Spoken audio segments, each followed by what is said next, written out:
நீங்க பாத்தீங்கன்னா இன்னும் சட்டமன்றத்தில் இதெல்லாம் குறித்து பேசிட்டு இருக்கும்போது முதலமைச்சர் சில கருத்துக்களை சொல்றார். இன்றைக்கு மக்கள் நல்வாழ்வுத்துறை அமைச்சர் மாணிக்க கோரிக்கை நடத்தி நீட் தேர்வு பற்றி சொல்றார். இதை நீட் பல முறை விளக்கம் கொடுக்கப்பட்டது, உங்களுடைய தொலைக்காட்சி வாயிலாக கொடுக்கப்பட்டது, பத்திரிகை வாயிலாக கொடுக்கப்பட்டது, சட்டமன்றத்திலும் நான் இது குறித்து பேசியிருக்கிறேன். நீட் 2010 டிசம்பர் 21 நோட்டிபிகேஷன் வெளியிட்டாங்க.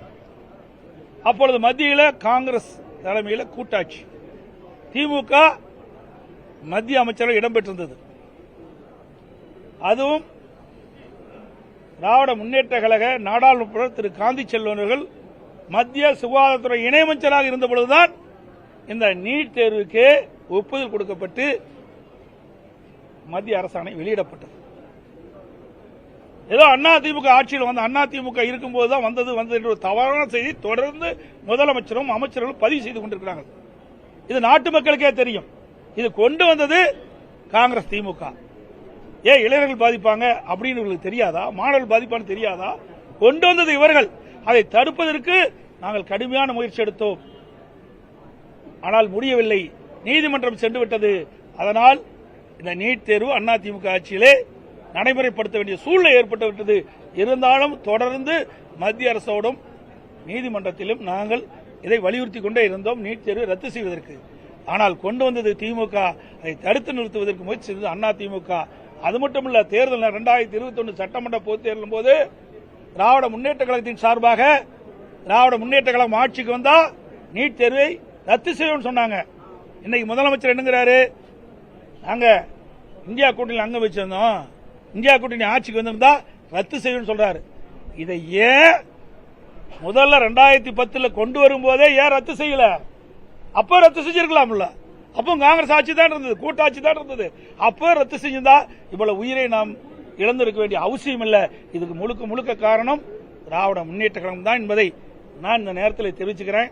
அதோட இன்னும் சொல்றாரு, எப்ப பார்த்தாலும் திமுக காரரும் திமுக கூட்டணியில் அங்கம் வைக்கின்ற கட்சியெல்லாம் அதிமுக பாரதிய ஜனதா கட்சியோட கூட்டணி, அதிமுக பாரதிய ஜனதா கூட்டணி.